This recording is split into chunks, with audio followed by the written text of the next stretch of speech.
Welcome one and all to a new What We're Playing this week, this time because Stellaris was released a while ago and I just published a review, well, two of them actually, one being very detailed and one very short and to the point. Well, if you're not playing Stellaris, you're probably wondering, what other space exploration strategy game on a large scale can I play? Hey, this is where this show comes in. So let's kick it off to one of my favorites. This is the first 4X strategy game I ever played. Yes, even before Civilization. This is Space Empires 4. It's a game made about around the year 2000. It's composed mostly out of BMP files, no joke. It's made out of about 1,000 files of teeny tiny pictures, some text files with some scripts in them, an executable and maybe 2 DLLs. If I remember right, it was made mostly by one person, though I may be remembering it wrong.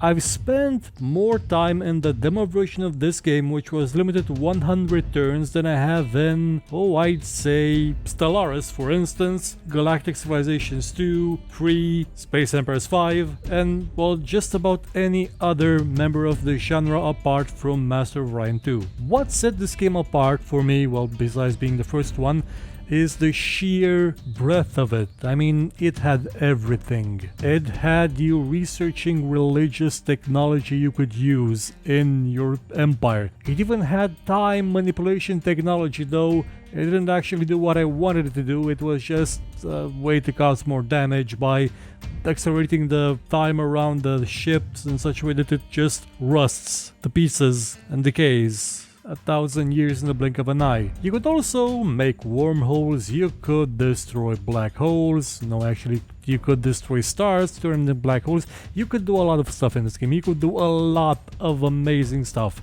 What I'd say was the only downside of it is the way that research was made. Namely, you could research the same technology over and over again, or an improved version of that technology to create better versions of a laser gun, of a shield.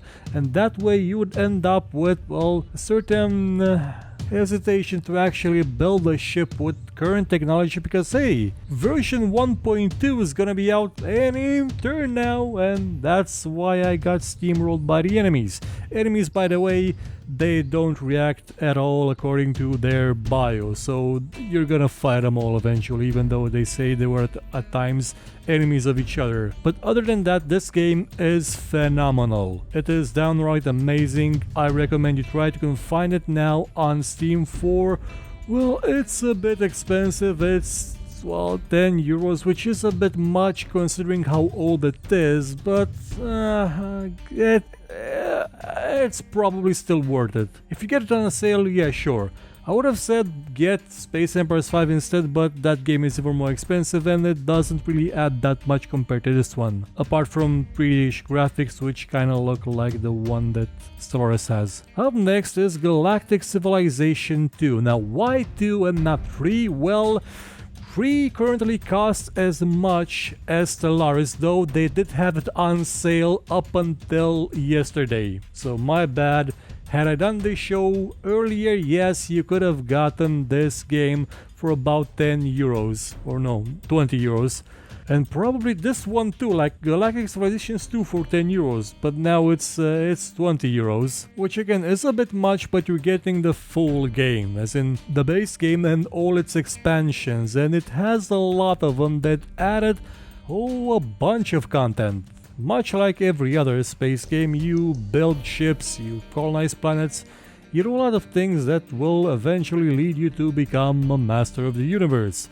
Now, this game doesn't have a competent AI, or at least that's what Brad Wardell keeps telling me. And for the most part, yes, the game does tend to have an AI that doesn't do stupid things all that often. You can find it on Steam for 20 euros, which is again a bit high, but it has a 92-point rating on Metacritic, which means absolutely nothing, but hey, it has it. And lastly, well, this is the granddaddy of it all. This is Master of Orion 2, which you can get in the same package with Master of Orion 1 on GOG. One, not that good a game. I played it and well, I'm glad that they chose to not actually base Master of Orion 2 that much on Master of Orion 1. They based it instead on Master of Magic in a lot of aspects, and that has made the game absolutely glorious. It doesn't have infinite research trees, it doesn't have the ability to build fleets the size of, well, thousands of ships, but it does have very well made mechanics for combat, for exploration, well, not so much exploration, but for every little thing, and it has style, it has an identity to it. And a lot of it is brought on by the little things like that newscaster robot that tells you things are about to happen. It's from the way the characters are presented, and again, it's from the variety of things you can achieve in this game. This is the game where you have a stellar converter. It's a doomsday weapon that has its own cinematic. When you blow up a planet, the game will pop up a cinematic to show how much of an evil bastard you are. It's a classic, and you can find it on GOG for €5.20. Well, that's about it for Space Strategy 4X games. Next time I'll see you with more gaming recommendations, maybe something having to do with communism.